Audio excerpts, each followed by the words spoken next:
working for me? I don't know if I did it right. I don't know. Anyway, welcome to BigGunner81 Live, everybody. Yes, and it is actually the BigGunner81 Live channel that we're streaming on today. We're going to talk a little bit about that. But first, I want to give a thanks to, we got Pete from the Range 35 in the house. We'll start out with Pete. And also, we've got Flight Arsenal Finishes and Gunworks, Eggleston Munitions, and BAT Arms, and Spencer Precision. All the companies that kind of help us out with what we do here on the channel and so forth. So first off, I'll just kind of get started and introduce everybody. We got Thomas Kroll in the house from Alpha Concepts Firearms Training. Welcome. How you guys doing? Good. How are you? Great. Good. And then we got Corey from Southern Style Beards. Hey guys. Ripping the grunt style as always. That's right. So thanks for coming on with us. And of course, Pete from the Range 35. Oh, Pete. Hey, by the way, what hat is that? I just noticed you got the little. Is that a tactical edge? Well, I got two things going on here. So I've got a grunt style hat, nice, with a tactical edge heathen morale patch. That's cool. That's awesome. And then I've got my pink Tober shirt on for breast cancer awareness. Nice, good deal. So just to start off, going to talk a little bit about why we started this new channel and so forth. So with the recent tragic events, obviously, you know, people are hurting over what happened and everything, and so there's many people out there that want to condemn gun channels, and they look for different things. And somebody reported a video of mine. It was on the Bumfire stock that I did about a year ago, talking about how to install one and so forth. And it's purely just kind of an educational video, just for fun kind of thing. It wasn't meant to be harmful or, you know, represent the promotion of trying to harm anybody or cause any type of, you know, damage in any way. Wasn't the case. So, sorry, my phone's vibrating here. Might have heard that. So anyhow, it got flagged, and appealed the you know, they're condemning this video and pulling it down off of YouTube and whatnot, and they basically just overridden my appeal to it. And what happens with YouTube, to kind of explain the process a little bit from as I'm learning it still, because I've never had a strike against my account before, is that you get basically 3 strikes, you're out. So they pull your channel if you get 3 strikes. But if you get 1 strike, and you manage to not get any strikes within a 3-month period, apparently kind of like that strike goes away and you get your privileges back. But when you get the strike, you lose your live streaming privileges. There might be something else I'm not aware of that you also lose. I don't know. But that's what kind of bit us, because now we can't stream live to the main BigGunner81 channel. So what we're going to do is we have a backup channel here for BigGunner81 Live that was, we titled it, where we're going to be doing all the live streaming videos to currently, and we'll also copy those videos over to the other channel as well for everybody else that isn't quite aware of this at the time of putting this out there. So that is the downside to what kind of happened and why we kind of went this direction. You know, there's a lot of channels getting flagged for it, so I don't feel like I got singled out over anybody. And it's just what it is. You know, it's something that was posted for over a year. Like I said, nobody complained about it whatsoever. But obviously, with recent events, people are a little bit more sensitive to that, and they want to look for anything that they can destroy that has anything to do with guns and firearms, and especially bonfire stocks, because it's a hot topic right now. So there is, you know, people also ask, what are some of the other options, you know, when it comes to streaming. I'm still learning all those different options myself. There's you can do podcasts, just strictly audio. There's a few different sites for that. Again, like I said, still learning the different places to go, so I can't make any strong recommendations or anything like that. There's another website like Full30 we've heard a lot about. Fortunately, Full30 isn't open to the general, you know, public. So it's basically like an invitation only. So if you want to host videos on it, you have to be invited onto Full30. There's a lot of talk about that too, as far as the success or failure of it. I guess I wouldn't say it's a failure. I think it's a great place to go. But on the flip side of it, you know, you only have certain channels that are on there to watch, and lot of, I think what's happening lately with that, and I can't really say for sure because I don't know everything about it, but from my basic understanding of just recently doing a little research on what other options exist for supporting, gun channel type content, some of the people who are content creators that are on Full 30 are keeping their focus on their main audience base, which is over on YouTube, because the numbers are much larger there than they are on Full 30. So who knows? Maybe that'll change one day. I can only imagine that's very expensive for the bandwidth, especially with having only a certain number of channels that are on there currently. But again, I don't know the ins and outs of how they run their platform, basically, as far as the cost involved and everything. And anyhow, so there's an old link. That's really strange that I couldn't post, by the way, because I just saw a comment about that. The this link should be live, but let me go ahead and copy it again, and I will get it reposted for all you out there who want to watch this, because basically with this being a new channel, we're still working out some of the bugs with everything too as well. But let me go ahead and send this over to you. This should be the actual one. I'm going to check and see if it's streaming right now just to double check it, since again, this is the first time we're using this channel for any videos. And currently it's saying waiting to go live, but that could be, don't know if it's actually live then or not. We're going to find out. It tells me it's live. Going to reload this channel and see if it'll come up. Oh, it's streaming. It's out there. And it's just my computer's kind of slow since I have, I'm sending out all this information and whatnot. It's coming back. But this should be the current link, and we should still be going here. Okay, I'm going to try it again. Yeah, if you want, sometimes it's weird. Google will sometimes mess up, especially with, when we're trying different things with it, sometimes they'll mess up. It's not just messes up in general. We've had a time period where, we went to try to go live, and the live button would not even allow you to go live. It wasn't just my channel; it was other channels as well. So it was just an outage, so to speak, with the software. They're probably doing an upgrade or something, and it just kind of screwed up the system. But once in a while, you have issues where you got to refresh the page or whatever. Or we've had it where the show stops in the middle of it somehow, and then we're like, okay, well, we already sent out the original link for people to watch it live, and now we're making a second link because we have to start back up kind of where we left off, in a sense. And that does happen. It's kind of the nature of the technology with this. And, again, it kind of relates to, this is a service that's being offered at no cost to us to use. A different entity owns it, and that's also why they, I guess, can just, decide what they want to show and whatnot. So if you get a video flagged and whatnot and nobody wants to appeal it, it's not really up to us because we don't own the channel. The whole thing of freedom of speech that he'll talk about doesn't apply to a service that's being offered at no cost to you. So anyway, it is what it is. Hopefully other people can get this link to work. Unfortunately, I couldn't do a streaming. This other thing, I think it's because the channel is new. I'm not sure yet. I got, like I said, working on all the bugs with this. Since this is just a brand new, fresh channel. And also want to say hi to Thomas. He's out there saying, hey, thanks for, he's subscribing, so thanks, Thomas. Anyhow, new channel, so you can't embed videos. Like over on gun channels, normally we'll embed the video on gun channels for people who can watch and also chat on there as well. And it wouldn't let me copy the embedded link to share that. And there may be a setting that I may have to change, or it may just be because this is the very first video for the channel that's not quite allowing it. It seems like, and again, I've only done YouTube for a few years, and they were only with one channel, and I've seen some things kind of change, but, meaning when you start out with zero views, zero stuff on your channel, there's certain things that YouTube doesn't unlock to you yet. It's almost like a tiered system where, like, certain features you become available, I guess, and I haven't really explored every single one of them, so I can't remember all of them off the top of my head.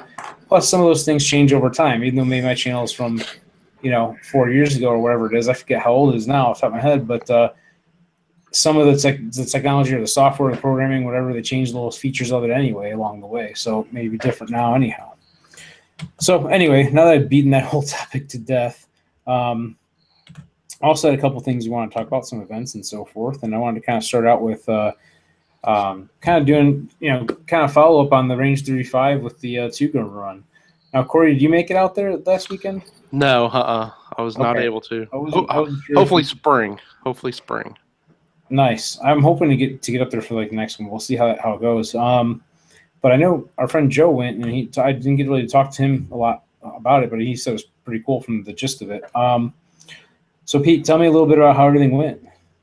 So kind of like, if anybody's read or has read Tipping Point by Malcolm Gladwell, it's repetitions that make you better, whether it's shooting or running an event, working with our partners at Grunt Style and all the sponsors we've had. The event, I think this time was the one to be beat. And I'm sorry to say that because a couple of you guys that are regulars didn't get to make it. I know. But from all the sponsors we had, I mean, I could go down the list, Bobby Snyder and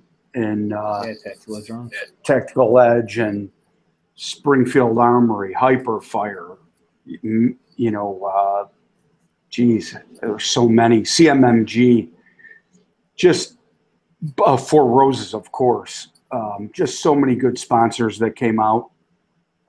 The Grunt Style folks nailed it. We had Shane Coley and Tori Nanaka again at this event, two really personable people that also did a demo.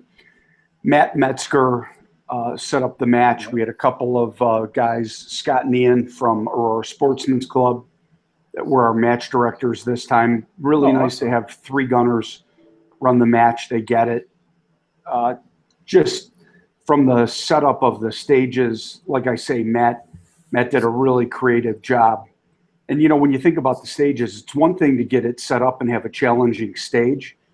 But then in a 35-foot wide indoor bay, and we've got two of them, it's another thing when you're running two stages in one bay and you've got to kind of break one down and get ready for the next one in a timely manner.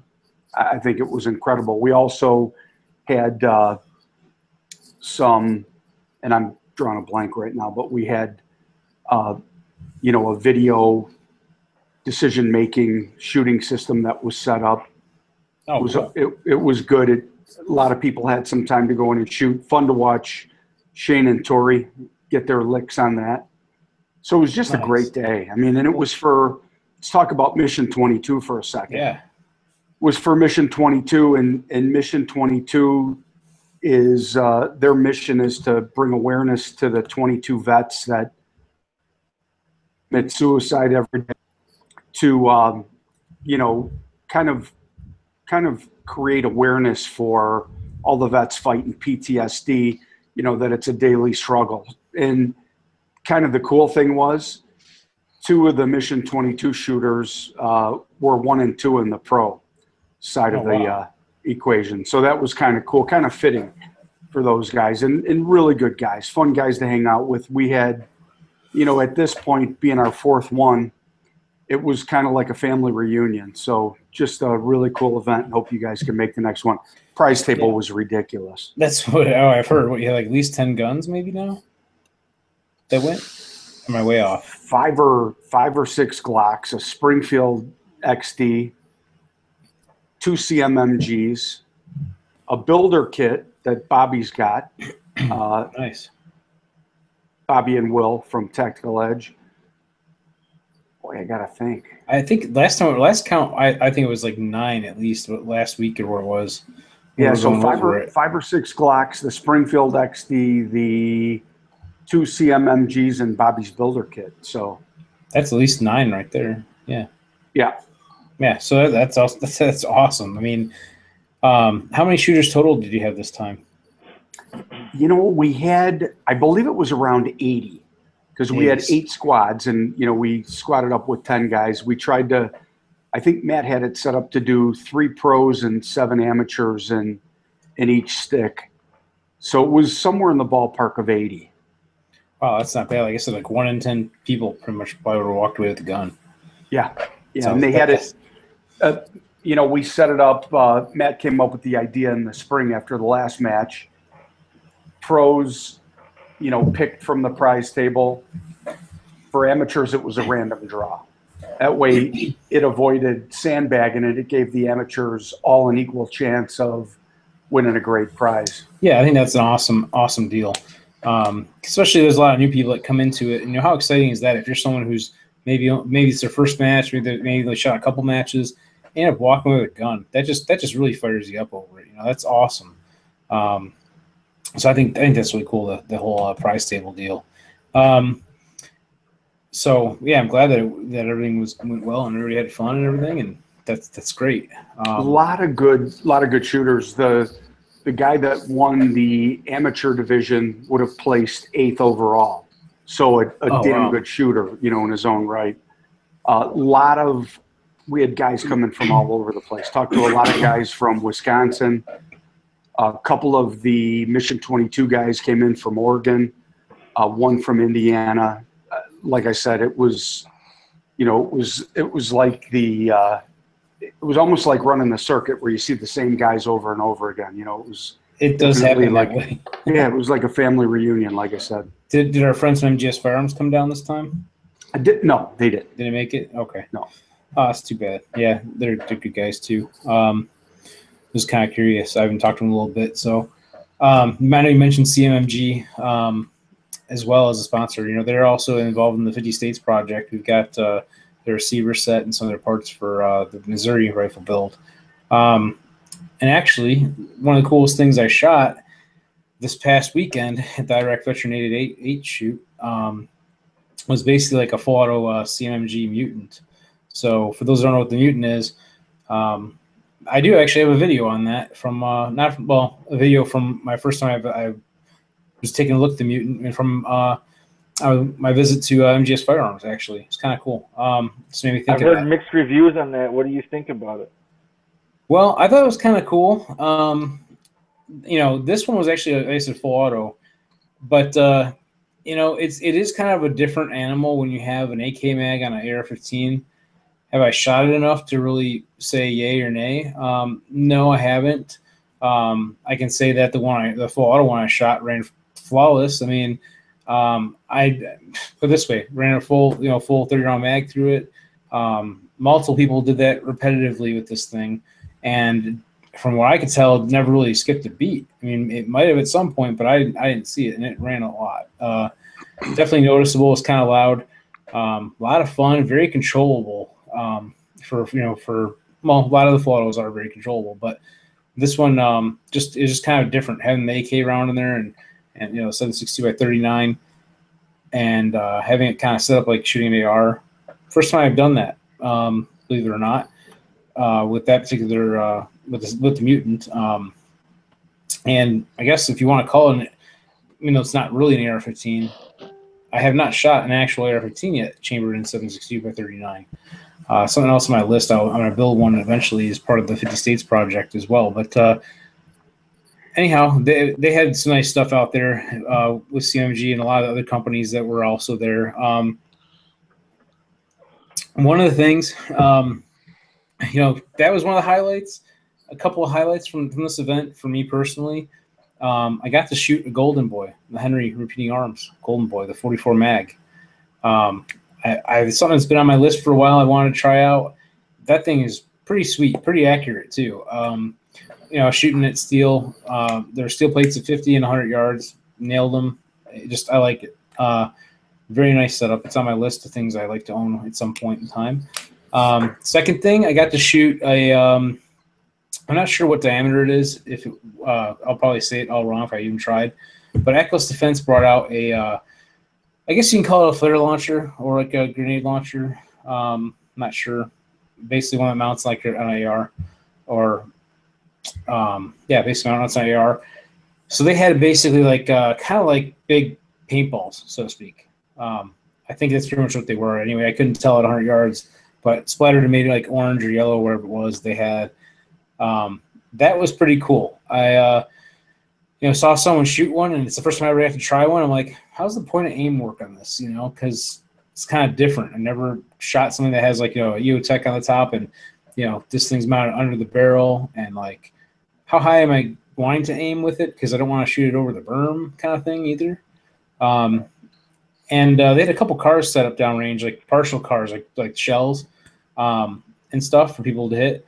And I think I basically nailed the door on like this Jeep at about 100 yards with it. It's pretty cool. Downside, Laura was not with me, so she was like off in, I think, getting something in the car or something at the time, and the opportunity came up to shoot it. And so I had my camera on my Ear Pro, but I thought I turned it on. Apparently I didn't, so I didn't get the video from it. But of course, with my Ear Pro cam, you may or may not really be able to see with the greatest detail something at that distance, and so forth. It's kind of like the Contour HD cam that I have. It's a little bit when you have, like, say you have a regular camera set up and you have that, the Contour HD, the resolution is worse for one, but also the color of it's like darker, so it'll look like it's like a really dreary day out with that camera on versus having the my camcorder. But anyway, kind of got off track a little bit with that.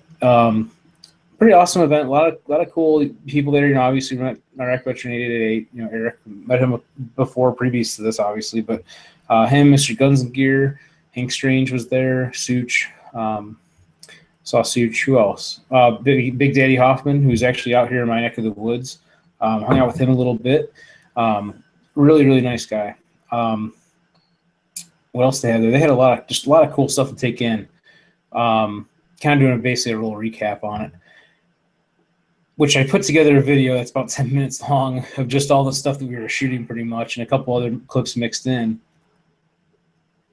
And there's probably even more clips of shooting things that I didn't even put into that video. So it was a long day of just shooting handguns and suppressed rifles and machine guns and everything. Really awesome. And then to top it off too, I don't know if any of you guys saw the movie Ted by chance. Yeah, I saw your pic. That was cool. Yeah, you go on Instagram. Me and Laura got pictures with the actual like prop from the movie. So that was kind of interesting. Never would have expected to get that opportunity to do that. It was something that just kind of was out there. You know, would never have thought that would happen. Not that I was looking for it to happen, but I'm just like one of those random things in life, you know. Yeah, I guess the estimated value is about $750,000. I think he's told me. Of course, like, be very, very careful with it, you know. Absolutely, you know. But that they also had like rifle from Suicide Squad, from the new Blade Runner movie. I think there's a couple other pistols there. I can't remember what they all were from off the top of my head. But he had a lot of cool props that they do. From a Leviathan group, I think is what they're called. They do a lot of different things. But really, really some neat stuff. Other cool thing, they also fed us at this event. So they had a company that came out that basically, I think they're called Bear Creek. I think I forget what the last word that their name is. But they're like a company that sells like produces meat for like restaurants and so forth. They're not really a catering company, but they came out and brought, like, you know, they made pulled pork sandwiches and burgers and stuff like that. Really nice, good stuff. But overall, awesome time. Also, a lot of tannerite. So I think I don't know if consider tannerite, is that what they call binary targets, I guess? Pete would probably know this more than I would. Yeah, they're two-part, and when the mixture is combined, that's when you're talking explosive, right? Yeah, so they had like basically shoot and explode targets. Yeah, they're safe. They use them a lot for you know, farmers might use them for blasting beaver dams or stumps or whatever, because they're very safe to transport when the two components are separated. When they combine the two, that's when you create the explosive compound. Yeah, that's from my understanding, but it only will be ignited by like an impact that's fast enough to ignite it, basically, or set it off, so to speak. It's basically like tannerite, right? Is that what you call it, I guess? Yeah, a lot of times with it's like a brand name. I think the farmers can use cannon fuse or a blasting cap for them as well, if it's a real binary explosive. Okay, cool. Because when they launched the event too, you may have seen the video on that too, where the red, white, and blue powder stuff come up in there. Like, I don't know what I call it, powder stuff. I don't know what it is. Chalk, maybe, I don't know. They basically did that without firing anything at it, so they just set it off with some kind of charge. And it must have been pretty instant, because it was like, yeah, go ahead and set it off, boom, you know. So it wasn't like they had to wait for something to burn or anything. There's no delay time. It was like, yeah, here we go, boom. So, but they did set up a bunch of like binary targets and buckets that, like, when they would go ahead and restart, like when they would do like a little break, like intermission kind of thing sometimes, like a ceasefire for a little bit, cold range, reset targets, stuff like that. They set some of those up, and then when they relaunched it, people would go ahead and shoot them and blow them up and whatnot. Of course, they had one incident that happened. It wasn't a serious injury, but somebody put a binary target behind one of the rubber dummies' heads or something, I think. We were far enough away we couldn't see it, but the rubber dummies were kind of close to the line. Somebody shot it. A chunk of rubber hit him in a not so great area of his body, if you know what I'm saying. So that was not. I laugh now because he's okay. You know, some ice and stuff, and he was up walking around. But you know, so it was. Luckily, it wasn't anything serious, and I'm happy about that. But for the most part, everybody was being safe and everything, and there wasn't any issues. I mean, we're talking about an event with 350 people, and I'm not sure how wide the firing line is. Pretty wide. All types of machine guns and shotguns and pistols and everything laid out, and it was like. It's like being a kid in a candy store. You go up to a manufacturer's booth and you're like, hey, I'd like to try this. Yeah, okay, here you go. Take it. And you just turn around and go start shooting at steel plates and knockdown targets. And, if it's a shotgun, they got clays up in there, all types of fun stuff. It was awesome. Definitely glad that we went. And just, met a lot of great people and just had a lot of fun just conversing and talking about stuff and whatnot and, learning things. There's so much to learn about the industry and checking out all the cool firearms and everything that's out there. So I've been talking for a long time. I don't know if you guys got any questions or any thoughts or any comments or ideas on anything. You know what I think we should do? Let's talk about black rifles tonight and all the Thomas probably knows. Corey, I don't know if you heard, Illinois is proposing legislation to ban ARs now. Yep. House Bill 4107. Yeah, so I know there's kind of a fake video. It makes it look like a congressman, senator addressing the Congress, talking about gun bans and black rifles and all that. And one of the good analogies he gives is banning guns and all that is kind of like taking the horns off of a antelope or a gazelle or whatever when a lion's chasing it. Right. You take away the ability for it to fight back. And we go back to the old argument, the ludicrous argument where, now you take away law-abiding citizens' ability to defend themselves. Criminals are always going to have it. And all the hysteria over assault rifles, where the NSS does a good job, and so does the NRA, talking about modern sporting rifles, and that AR stands for Armalite rifle, not assault rifle, like a lot of people think, and that many people use modern sporting rifles for hunting, for varmints, for sporting purposes, like we did over the weekend, and right. All the good. We sell guns to good law-abiding citizens at our store. And I know the vast majority, probably 99% of the gun dealers in this country do the same. And people talk about the background checks. Everybody that buys a gun gets a background check done on them before they get their gun anywhere in this country. Right. So for this hysteria with black rifles again, here we go again, and now here we go again in Illinois, putting all of our efforts toward fighting this. Yeah, that's that sucks. When this happens, I mean, number one, the tragic event sucks in itself. That's number one. Then number two is the assault on gun rights because of what one person did, and so forth. And there's so many debates and so much of the politics, and even that all sucks. It gets tiresome just arguing about this stuff with people. Very draining. Exactly. That's what I'm gonna say.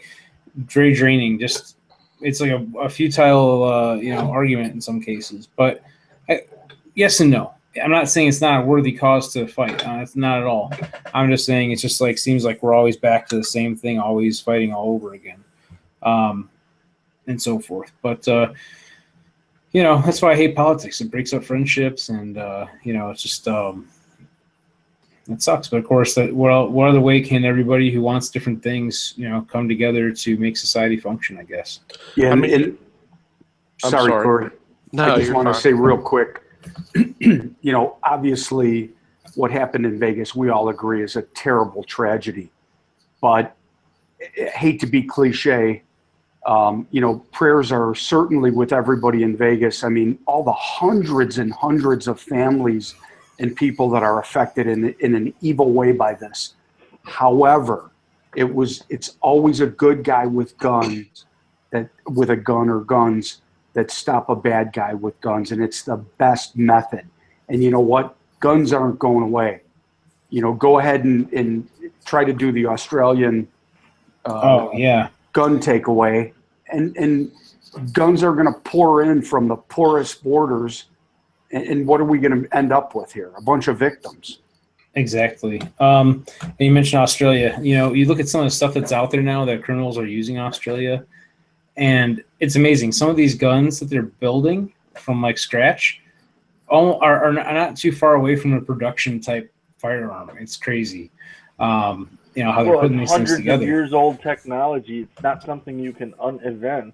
And Exactly. nowadays, with the technology being smaller and more combined and more affordable, where you have 3D printers, or I've got a milling machine in my garage. I can make just about anything except round stock. So how are you going to uninvent a gun? You can't. You got a guy in Brazil, I think it was 2 weeks ago.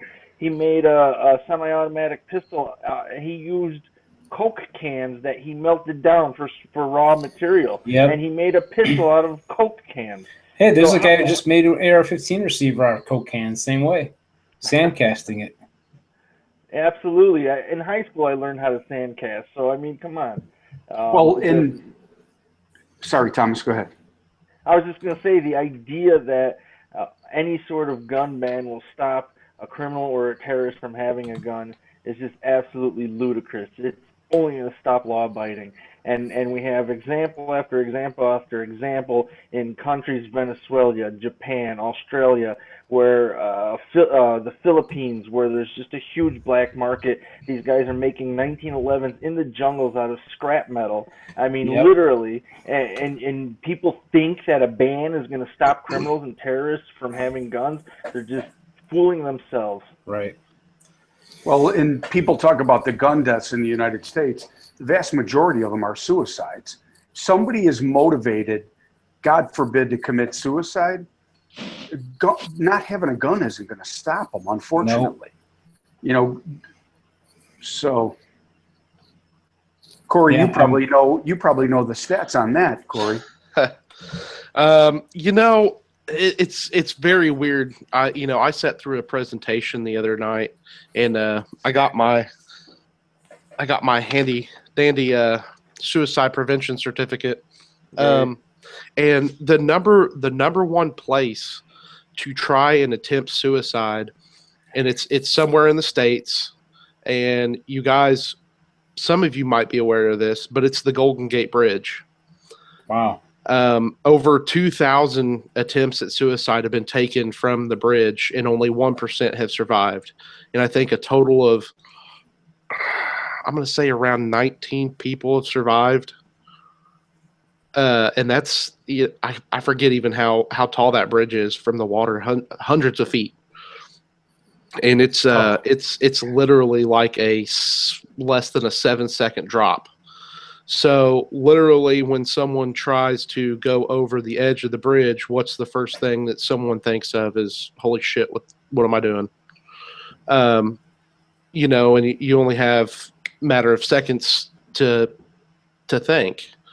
with a person with a gun and taking their own life, there isn't that second. There's only those minutes or seconds beforehand. Once the trigger's pulled and the gun fires, that's it. There's nothing else. You know, I'm from Seymour, Indiana. It's a German town. You know, I've got a politician and a good family friend and somebody I support that I've tried to get on here, but isn't able to do it because Google's wanting to change some things around so he can get on here, and he's not willing to do that, or able to do that, I should say.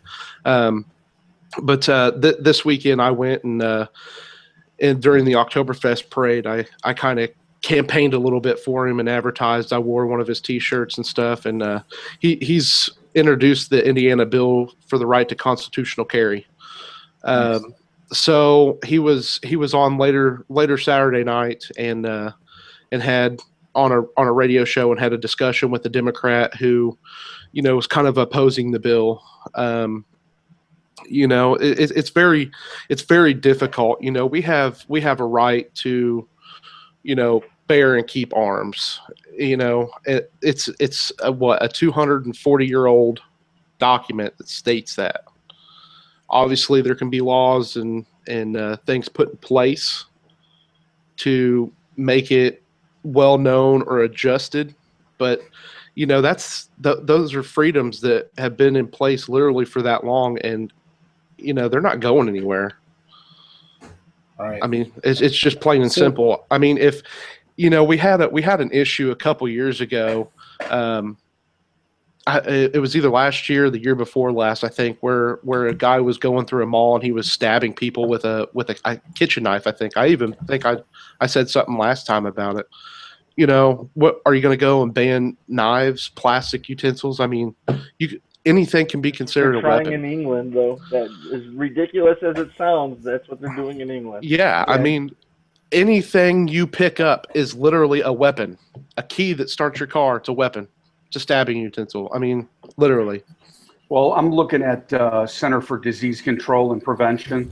Looks like 2014 stats, 21,000 plus suicide were from firearms. That's about 2/3 of the gun deaths in the United States.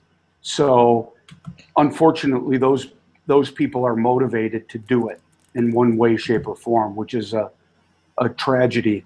But that's 2/3 of the gun deaths right there. Wow. That means 11,000, 12,000 remaining gun deaths are other than suicide out of 320 or 30 million people. Well, and it's also interesting because it's only the mass shootings that get the attention, and they make up less than 1%. In fact, half of less than 1%. In fact, less than a quarter of 1% of gun deaths are mass shootings, but they're the ones that get all the attention. So you're talking about a quarter of 1% of deaths by gun, you know, by people using guns, because of course the guns aren't doing the killing. Less than 1%, and it gets all the attention. That's when the politicians get their panties in a bunch, try to push laws, and it's not an insignificant number to the people, of course, that it's affecting. Of course not, but it's such a small number that it's a sleight of hand show what the politicians try to do with it. Yeah, one of the little dramatization videos that they had up on the bump fire stocks the other day was I think I saw the word CNN on it, but I'm not 100% sure. Yeah, that is it. Is that the one with the collapsible stock? Yes. And the grenade launcher and all that. Yeah. That was CNN.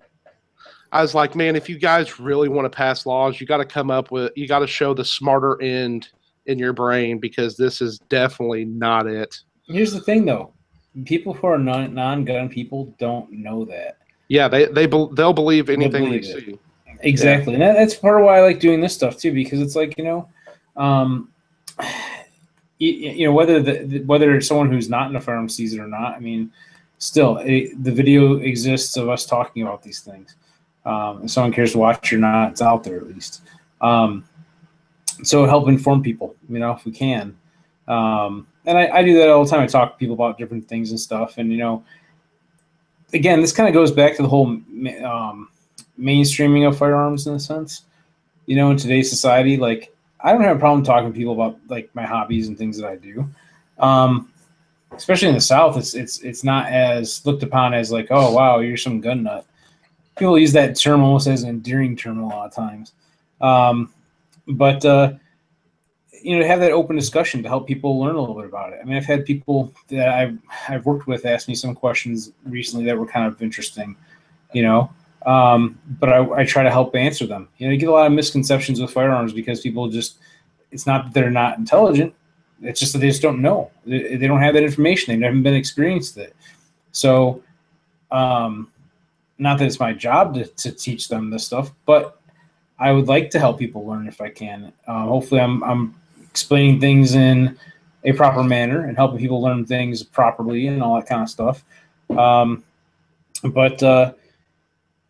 Yeah, you know, I had a discussion recently. I posted a video shooting full auto on the thing. Yeah, you know, there's mixed things about that. One, and it's on Facebook, by the way, on my family members' pages. And so a lot of people that maybe that see this might be thinking that that's something that's like, I can go to the store and buy one of these things, bring it home, and go, you know, shoot full auto all the time.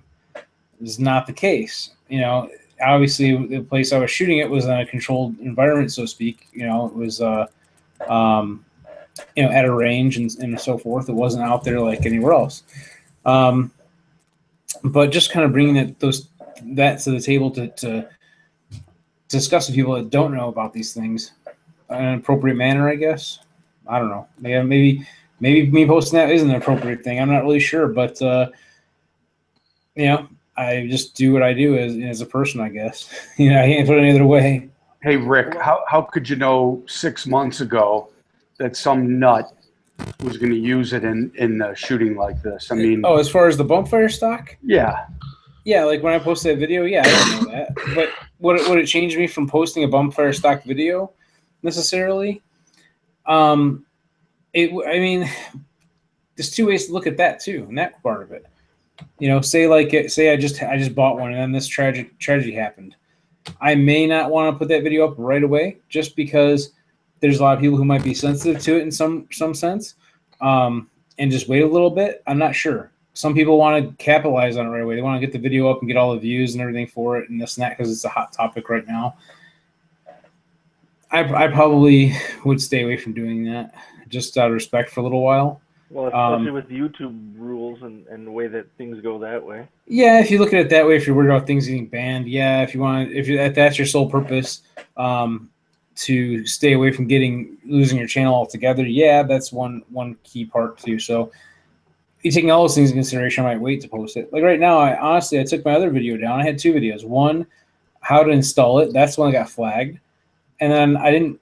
And they actually, when they flag it, they don't just like flag it and just not let people watch it. They delete it on you. It's gone.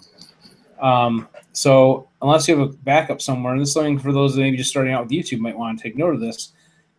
Keep backups of all your videos. That's why, you know, Thomas, the other day you sent me the hard drive. I gotta get that set up so I can get some stuff stored so I have it, you know, someplace. But they can at any time shut down your channel. I mean, for whatever reason and whatnot, because again, it's a service that you're using. You're playing on their field, basically, and by their rules in a sense, and they can just kick you off of it, and you don't get your toys back. All those videos are gone, you know. So,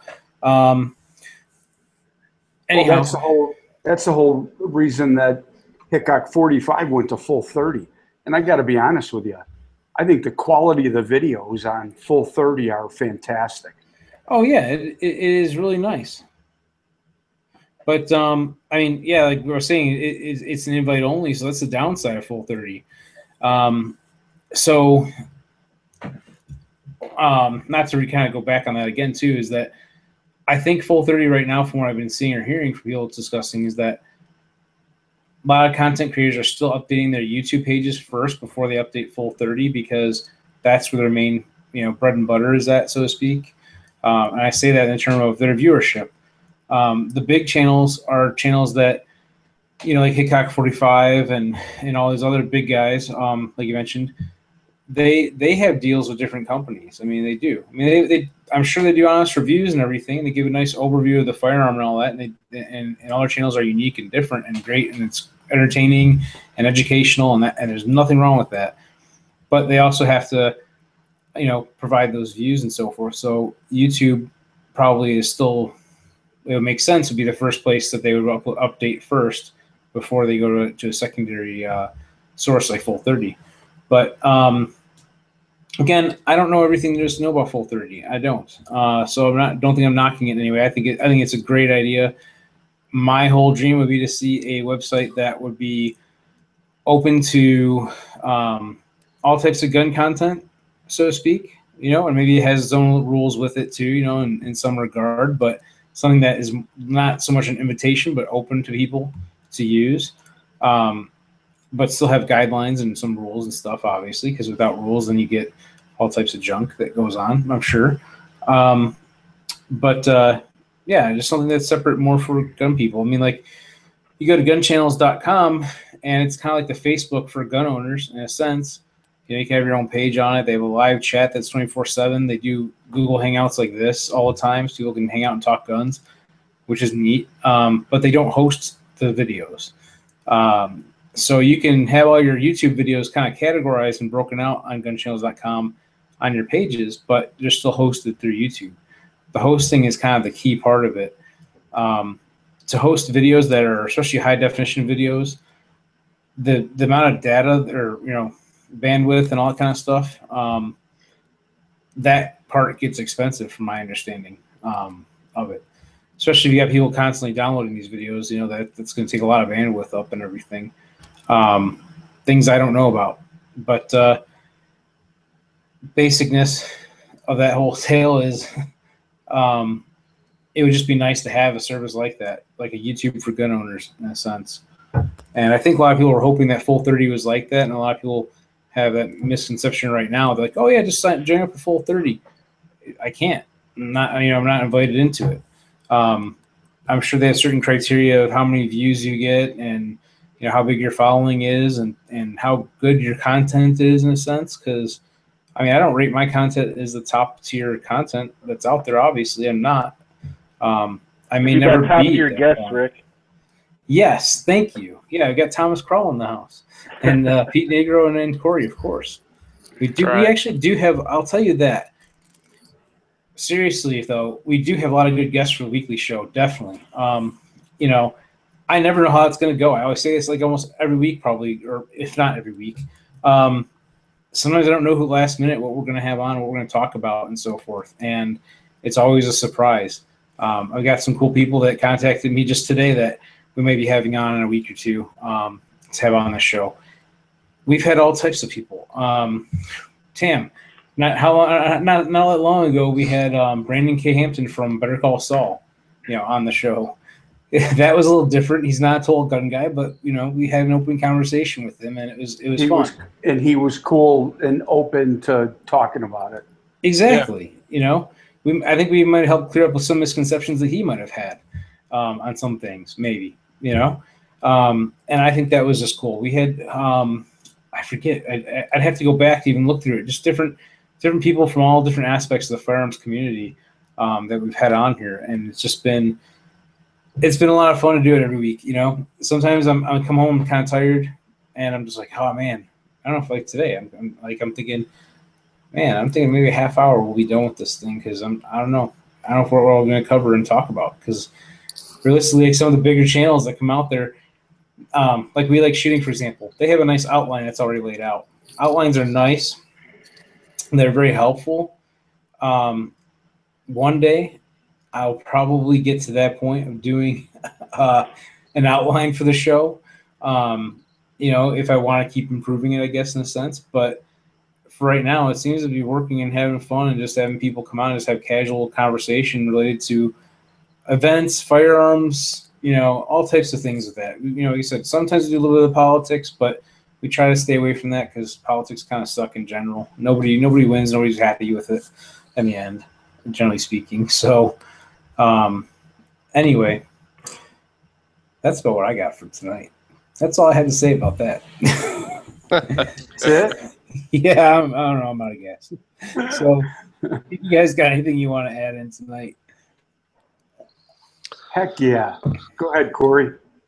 Hey, I just enjoy being on here every week. I learn something new, even if it's some of the things that we talked about from the previous week. Yep. Sometimes we do that. But I mean, just having different people on each week, or if Pete's on, a couple times a month, and he's gone and he comes back, he's always got something new information.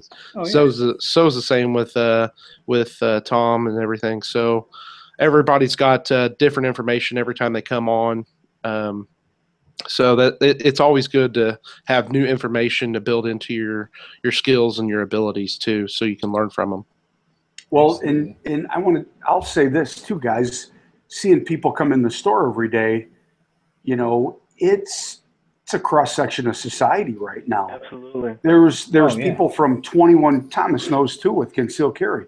There's people from 21 years old to 85 years old.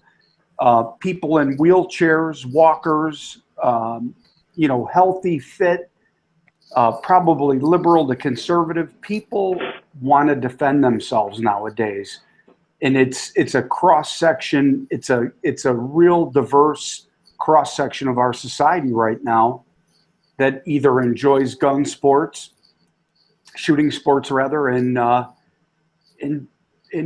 is concerned with protecting themselves and their families. And I think that you're seeing a lot more people that maybe weren't traditionally associated with our industry and sport that are becoming involved. I agree 100%. Yep. I'll tell you what, so you mentioned like people with wheelchairs coming in.